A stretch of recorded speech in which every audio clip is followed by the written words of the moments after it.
आज सोमवती होती हा गेला नाही. गेलो नाही, पण आता वाडा लय लांब आहे आमचा. तालुका कर्जत, जिल्हा रायगड मध्ये वाडा. त्याच्यामुळे आता बकऱ्याला जरा खाया पिया जरा गोष्टी कमी येतं ना, उन्हाळा दिवस आहे.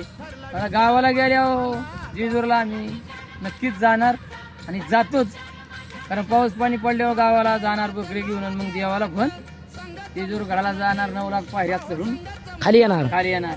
पण आज जेजू देवाची लय मोठी आंघोळी.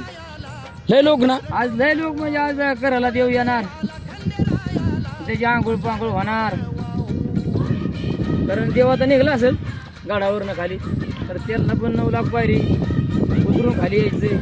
तुम्ही कधी गेलाय का? हा आम्ही कायमस्वरूपी जातोय, पण आता एवढंच नाही जायला टाइम गावला. आता या बकऱ्यामुळे आता काय आहे, तर आमच्या मेंढरांना काही चराय पण नाही, दुष्काळ पडलाय. हा उन्हाळ्याचा. आता उन्हाळ्यात तर काही म्हणायचं आता. माय शिमगा दिवस आला म्हणजे गुढी पाडवा म्हणजे